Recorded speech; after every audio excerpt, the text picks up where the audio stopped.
Namo Tassa Bhagavato Arahato Samma Sambuddhassa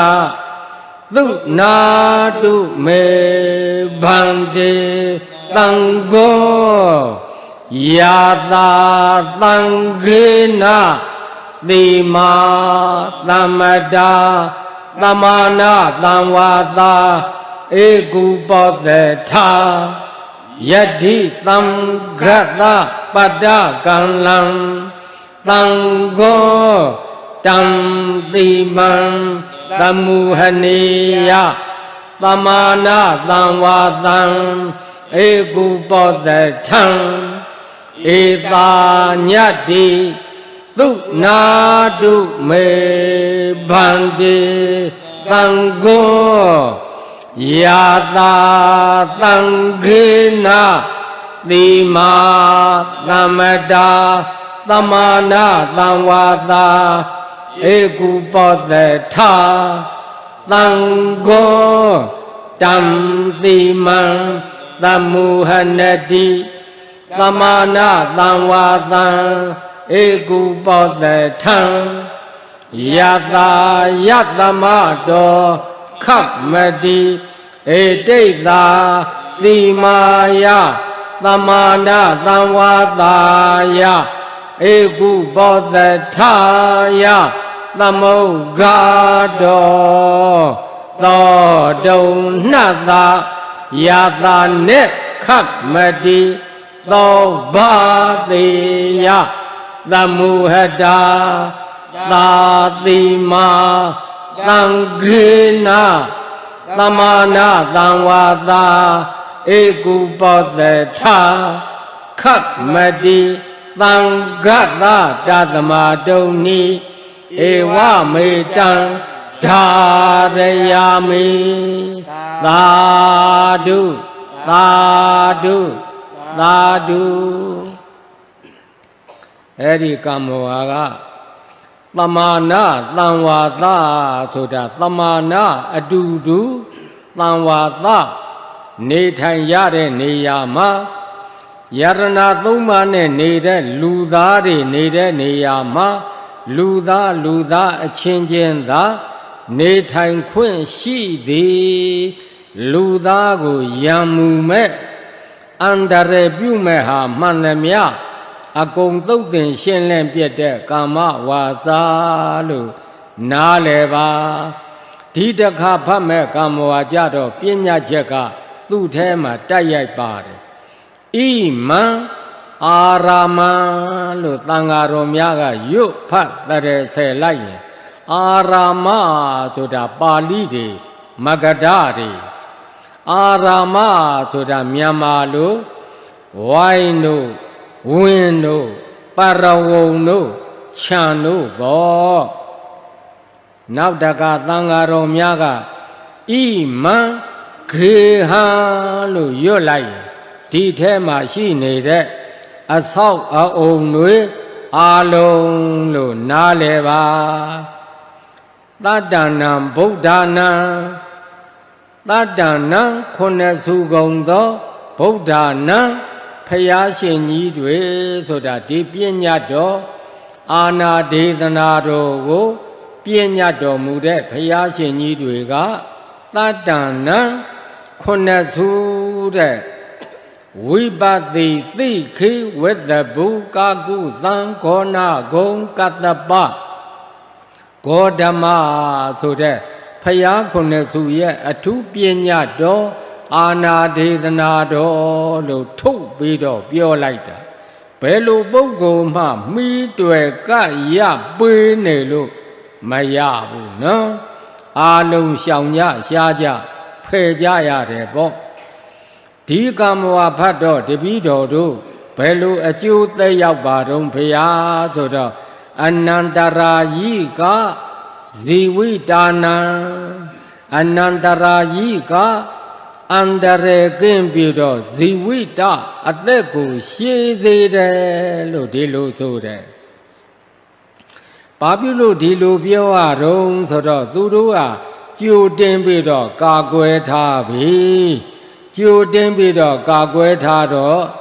ဘေးတွေရန်တွေအန္တရာယ်တွေကင်းကင်းရှင်းရှင်းနဲ့နေရတယ်ပေါ့သဗ္ဗဝေရဇိတာနံသဗ္ဗဆိုတာအလုံးစုံအကုန်ရှိသမျှအသေးအမွှားလေးရမကြမ်းပေါ့ဝေရဆိုတာယံလို့ဘာသာပြန်ရဇိတာဆိုတာကတော့အောင်တယ်နိုင်တယ်ပေါ့အဲ့ဒီဝေရဆိုတဲ့ယံတွေကလူချင်းဆရာရှားပြီးတော့အောက်လန်းနီးတွေမော်နီးတွေနဲ့ပြုလုပ်တာတွေလည်းပါတယ်သဘာဝအန္တရာယ်တွေလည်းပါတယ်ဘာတွေပဲဖြစ်နေအကုန်သုတ်တင်ရှင်းလင်းပြတဲ့ကာမဝါစာလို့နားလည်ပါအဲ့ဒီဝေရဆိုတဲ့ယံတွေကအတိုက်အမြုပ်အနှုတ်အဖွဲ့လင်းလွှာကြိုးတန်းအင်းအိမ်ခလဲဓာရိုက်ဓာဆင်းနှမြုပ်နန်းထားစုံကဝေတဆေမြေဖုတ်သရဲသဘက်နတ်ပြဲမိစ္ဆာခန္ဓာဘနာဂသင်္ကွဲပေတကုံပန္ဒယက္ခစသည်လောကဘက်ကယရဏသုံးပါးနဲ့နေတဲ့လူသားကိုယံမူမဲ့ဟာမှန်သမျှအကုန်သုတ်တင်ရှင်းလင်းပြတဲ့ကာမဝါစာလို့နားလည်ပါဣမသမိန်အာရာမေဣမသမိန်ဂေဟေဒီဝိုင်းနဲ့ဒီအဆောက်အအုံတွေမှာဝတ္တတနေထိုင်ကြတဲ့ပုဂ္ဂိုလ်တွေဘယဘေးတွေရန်တွေအန္တရာယ်တွေဝိနာသာယကင်းကင်းရှင်းရှင်းဖြစ်အောင်ညှထားပြီးတော့ရွတ်ဖတ်တရစေပေးပါလို့သာသနာတော်ကအမှားရှိလို့ဒုတိယအကျိအန္တရာယ်ကင်းကာမဝါစာတဆူထပ်ပြီးတော့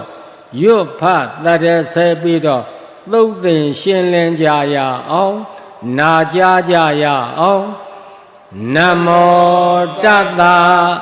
ဘဂဝတောအရဟတောသမ္မာသမ္ဗုဒ္ဓတ္တသုနာတုမေဗန္တိသံဃောဣမံအာရမံဣမံဂေဟံတတ္တနံဗုဒ္ဓနာအနန္တရာယိကဇိဝိတာနံသဗ္ဗဝေရဇိတာနံသဗ္ဗ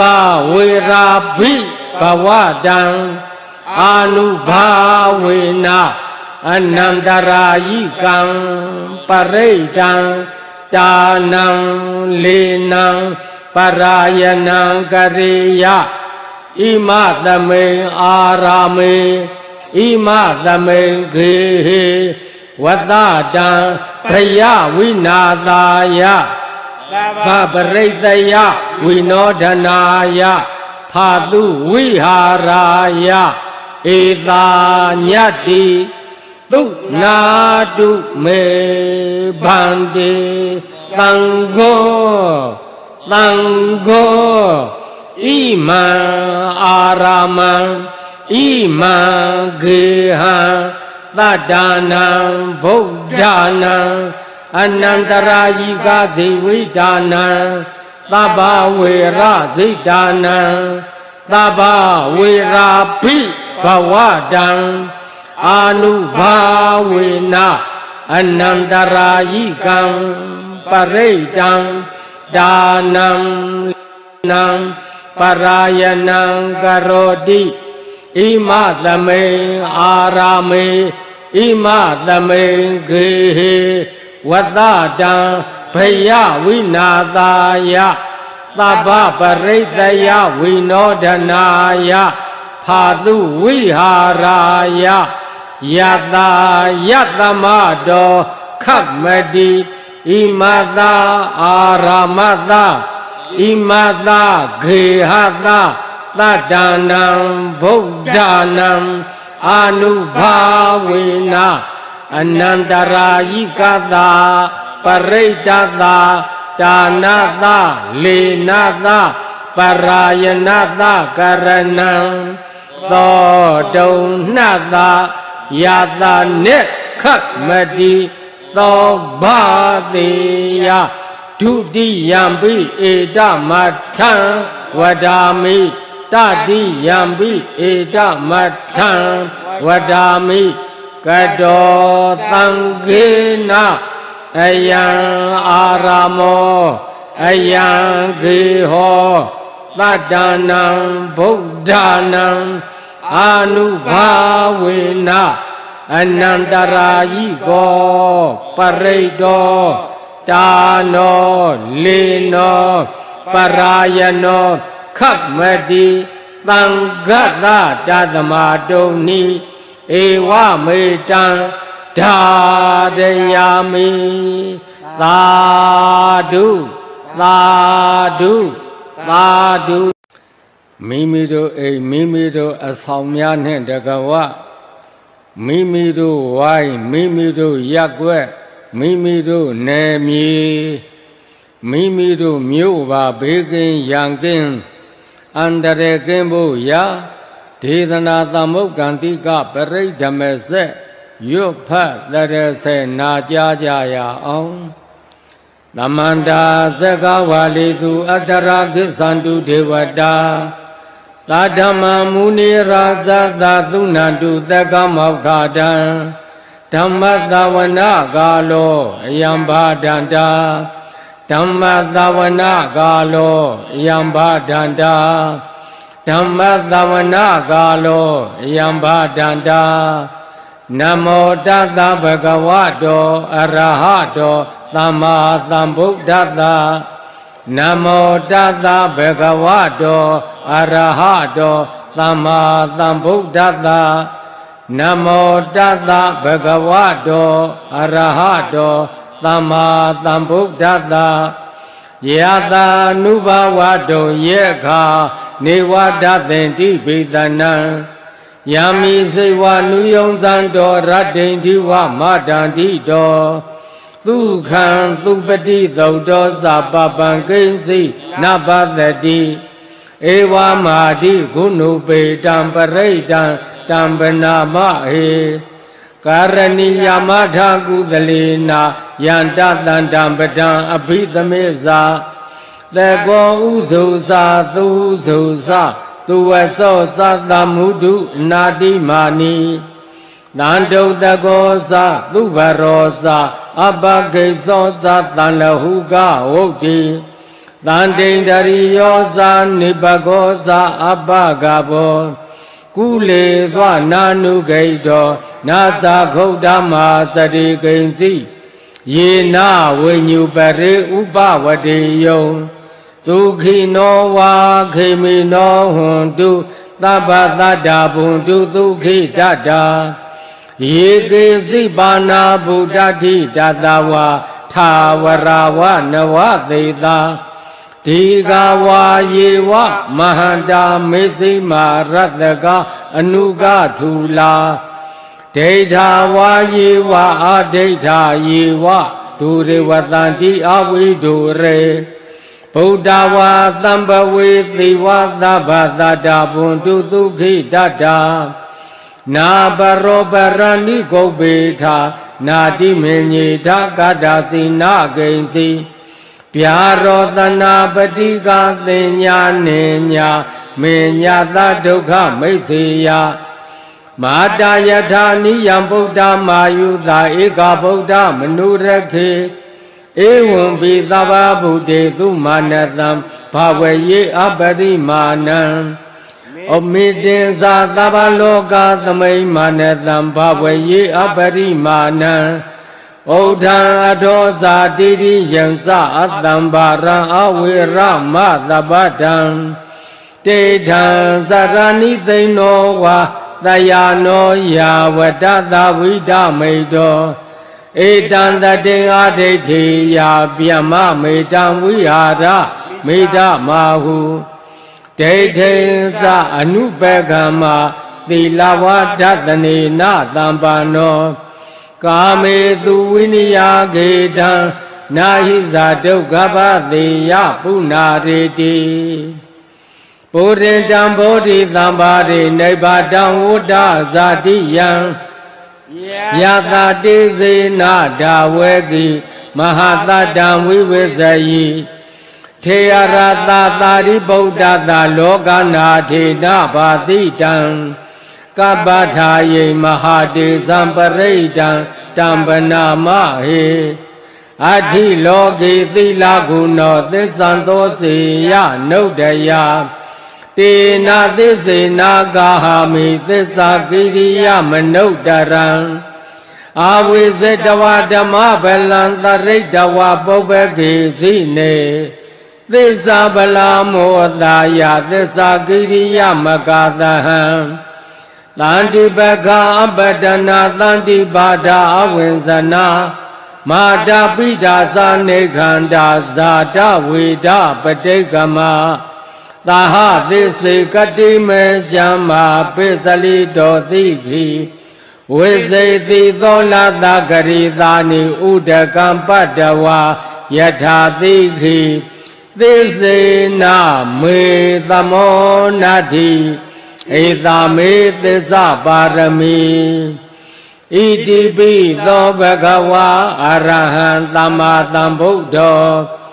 ဝိဇာစရဏသမ္ပန္နောသုခတောလောကဝိတု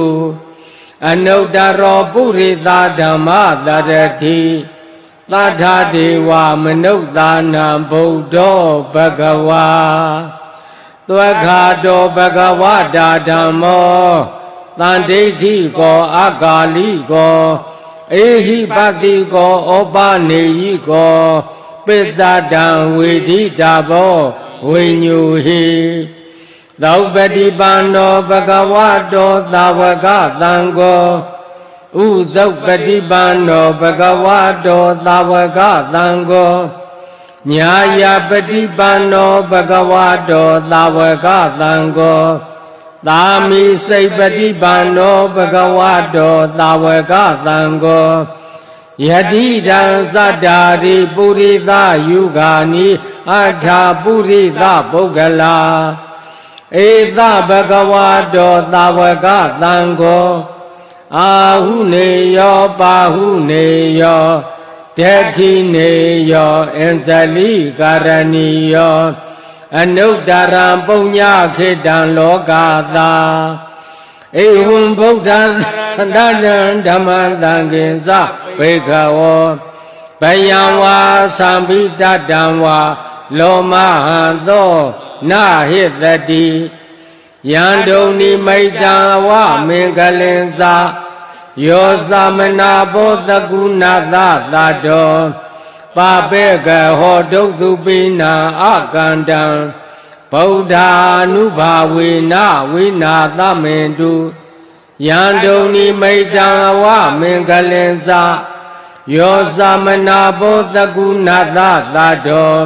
ပါပေကဟောဒုက္ခုပိနာအကန္တံဓမ္မာနုဘာဝေနဝိနာသမေတုယန္တုန်နိမိတံဝမင်္ဂလင်္စာယောသမနာဘောတကုဏသသတောပါပေကဟောဒုက္ခုပိနာအကန္တံသံဃာနုဘာဝေနဝိနာသမေတုဘဝတုသဗ္ဗမင်္ဂလံရက္ခန္တုသဗ္ဗဒေဝတာသဗ္ဗဗုဒ္ဓ ानु ဘာဝေနသတ္တသုခိဘဝန္တုတေဘဝတုသဗ္ဗမင်္ဂလံရက္ခန္တုသဗ္ဗဒေဝတာသဗ္ဗဓမ္မာ ानु ဘာဝေနသတ္တသုခိဘဝန္တုတေဘဝတုသဗ္ဗမင်္ဂလံရက္ခန္တုသဗ္ဗဒေဝတာသဗ္ဗသံဃာ ानु ဘာဝေနသတ္တသုခိဘဝန္တုတေဂုတ္တရာအိဋ္ဌမင်္ဂလာပေါင်းသည်တေတုံမာကံသင်္အန္တရေကင်းလူသူပရိသတ်တစုတို့အားသဗ္ဗရာနေယောညမအခါခသိဘဝတုတဏိတခြားအကျိုးများဖို့တိုးပွားဖြစ်ထွန်းပါစေသဗ္ဗဒေဝတာအလုံးစုံအရာယနတ်ထဲနတ်ဖြစ်ကြကုန်သော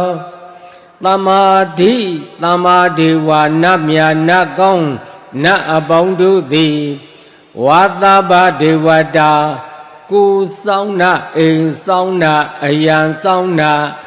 ဘုံမဆုယုတ်ခသုအာကာသသုသတ္တုလောကပါလာတရားဗျမများစွာသောနတ်ဗျမအပေါင်းတို့သည်တေတုံမာကံယရဏသုံးစုံမြတ်တရဏဂုံနဲ့နေကြတဲ့သင်ဗုဒ္ဓဤသာတော်သမီးတော်တို့အား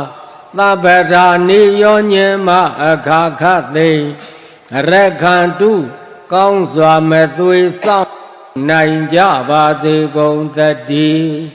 သဗ္ဗဗုဒ္ဓ ानु ဘာဝေနာလေးသင်္ချေနဲ့ကဘာတသိ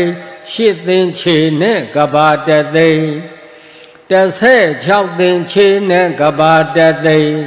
တွေ့ကိမ့်ပြည်သာလုံလကြီးစွာဒါနာပါရမီသီလပါရမီနိခမပါရမီပညာပါရမီဝိရိယပါရမီခန္တီပါရမီသစ္စာပါရမီအဋိဋ္ဌံပါရမီမေတ္တာပါရမီဥပေက္ခပါရမီဒီဟုသော10ပါးသောပါရမီတော်တို့ကိုအယုတ်အလအမြာအားဖြင့်ဖြည့်ကျင့်တော်မူပြီး၍ပညာဓိကသတ္တာဓိကဝရိယာဓိကအမိယပြေလျင်ခင်္ဃသဲလုံးနှင့်အမြာပွင့်တော်မူ၍ပရိနိဗ္ဗာန်စံယူတော်မူကြကုန်ပြီးသောဖယားရှင်ကိုယ်တော်မြတ်ကြီးတို့၏တကုတေဇောမေတ္တာတော်အာနုဘော်တော်ကြောင့်၎င်းသဗ္ဗဓမ္မာနုဘာဝေနအလုံးစုံသောမတရားဖို့တရားနိဗ္ဗာန်တရားတော်မြတ်ကိုရစေတတ်သောတရားတော်မြတ်သည်ကဝိမု ക്തി ယတာအပြင်တပါဓမ္မဝိနည်းအပြင်2ရပိဋကအပြင်3သွဲနိကေအပြင်5ပြာအင်္ဂါအပြင်9တန်ဓမ္မခန္ဓာအပြင်84,000ကျမ်းကုန်အောင်တို့ဤတကုတေဇောအာနုဘော်တော်ကြောင့်၎င်းသဗ္ဗသံဃာနုဘာဝေနာမဲ့၌တည်သောပုဂ္ဂိုလ်4ပါးဖို့၌တည်သောပုဂ္ဂိုလ်4ပါးဤ8ပါးသောပရမတ္ထသံဃာတော်အရှင်သာရိပုတ္တရာအရှင်မောဂလံဧကသာဝကမဟာသာဝကအတိတိ8ကျိတ်ကုန်သောယဟန္တာအရှင်မြတ်ကြီးတို့ဤတကုတေဇောမေတ္တာတော်အာနုဘော်တော်ကြောင့်၎င်းဝါသဗ္ဗသံဃာနုဘာဝေနာလေစိပေသလာသိက္ခာကာမသေလဝန္တာကုဏဝန္တာပညာဝန္တာဂရုဂါရဝဖြစ်တော်မူကြကုန်သောအရိယာနွယ်ဝင်းသမုဒိထေအရှင်တို့ဤတကုရှိန်စောမေတ္တာတော်အာနုဘော်တော်ကြောင့်၎င်းဣဇတိကဘာယီယေကိုတွင်ကိုပအိမ်တွင်အိမ်ပဝိုင်းတွင်ဝိုင်းပရက်ွက်တွင်ရက်ွက်ပမြို့တွင်မြို့ပတတွင်တပနထာနာ၌ဇာတာပုတ္တဖြစ်စေဖြစ်လက်တံကုန်သောသနုတိရောဂါသအနာမျိုး96ပါးတို့သည်၎င်းဒေါတိန်သာကာမကရဏာသ32ပါးသောကံကြမ္မာတို့သည်၎င်းပင်စဝိတတိဗယာသ25ပါးသောဘေတို့သည်၎င်းသောလတဥပါဒဝါစာ16ပါးသောဥပါဒဝါတို့သည်၎င်းပင်စဝေဒီစ5ပါးသောယံတို့သည်၎င်းတသဒန္တာစ10ပါးသောဓာန်တို့သည်၎င်းအထဒေါသစ8ပါးသောအပြစ်တို့သည်၎င်း နာနာဘယေဟိဝါအထူးထူးသောဘေးတို့မှ၎င်းတိနိကပ္ပနိစာသုံးပါးသောကတ်တို့မှ၎င်းသဗ္ဗအန္တရာယောဇာခသိမ့်သောအန္တရေတို့သည်၎င်းဝိနာသံပြောက်ပြဲ့ခြင်းသို့အင်တုပါပုဏ္ဏတုရောက်စေကုန်သတည်း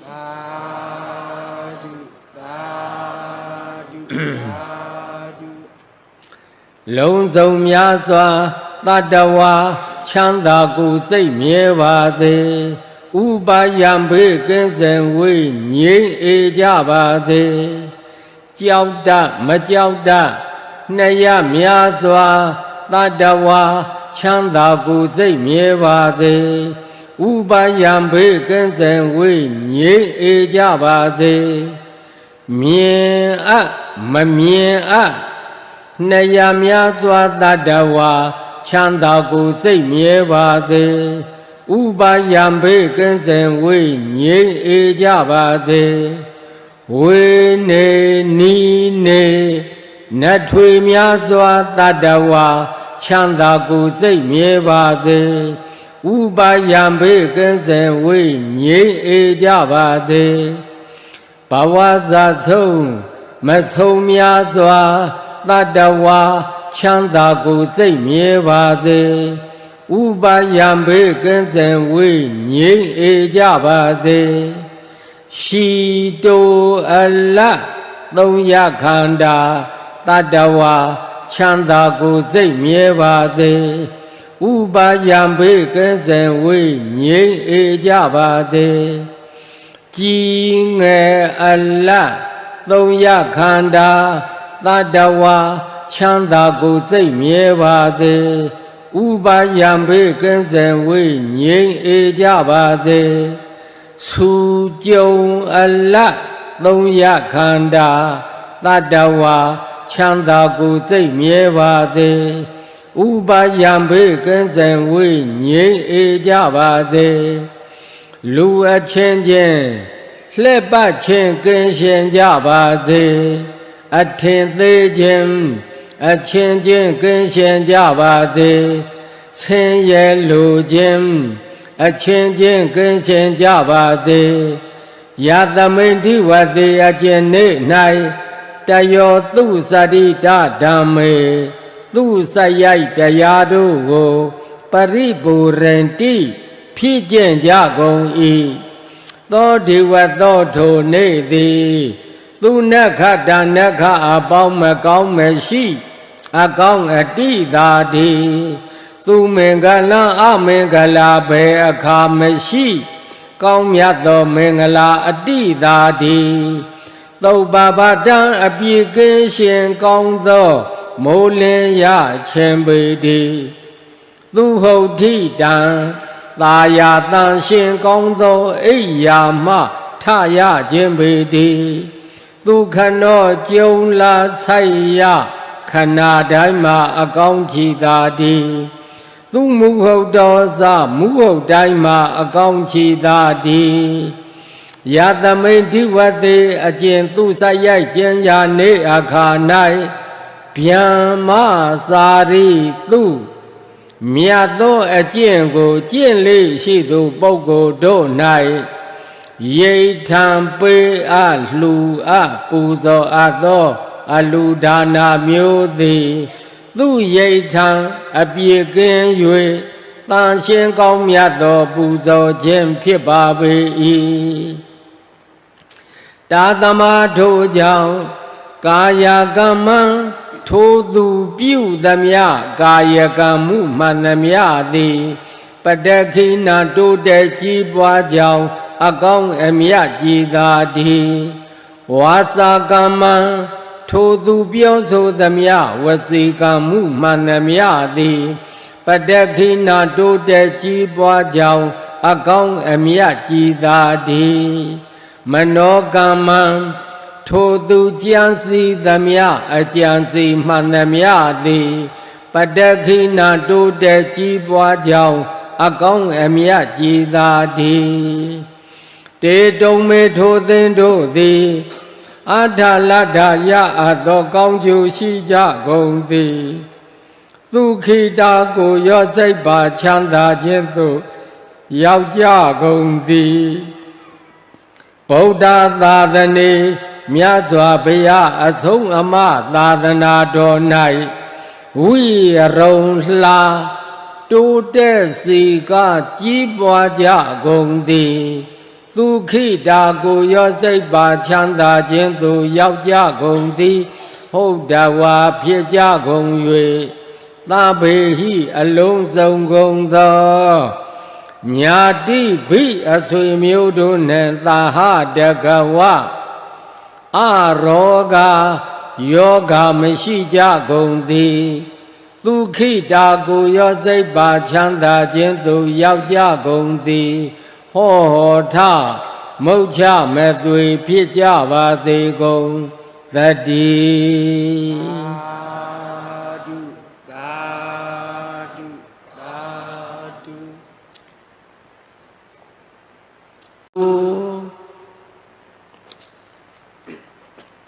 ယနေ့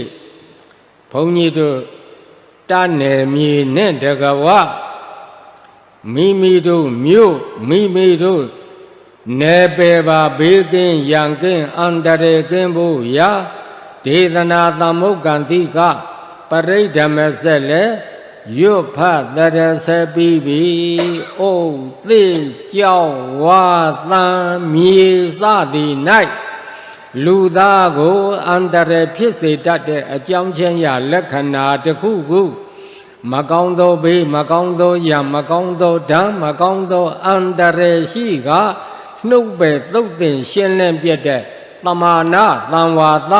သီမာသမုဟနနာလို့ခေါ်တဲ့ပညာတော်အာနာဒေသနာတော်ကာမဝါစာနဲ့လည်းရွတ်ဖတ်တရဆေသုတ်တင်ရှင်းလင်းပြီးပြီအနန္တရာယိကလို့ခေါ်တဲ့အန္တရာယ်ကင်းကာမဝါစာနဲ့လည်းရွတ်ဖတ်တရဆေပြီးသွားပြီအဲ့ဒီတော့ခမည်းတော်ဒီနယ်မြေကဧရိယာကျဉ်းကျဉ်းလေးပါခမည်းတော်ကသာမတုံမလှုပ်အဟုတ်သက်ဝင်ယုံကြည်တဲ့သရတရားနဲ့အလုံးလုံးမဲ့ဆိုရင်ဒီပညာတော်တွေအာနာဒေသနာတော်တွေဆိုတာ2,400,000အထုရှိတဲ့မဟာဖတိဝေမြေကြီးကိုထုတ်ချင်းခအောင်အာနာတွေပြန့်နှံ့သွားတယ်ဆိုရင်ဘုန်းကြီးတို့တကားများရဲ့ဧရိယာကကျဉ်းကျဉ်းလေးပါအကုန်လုံးဘေးကင်းတယ်ရန်ကင်းတယ်အန္တရာယ်ကင်းတယ်လို့နားလည်ပါ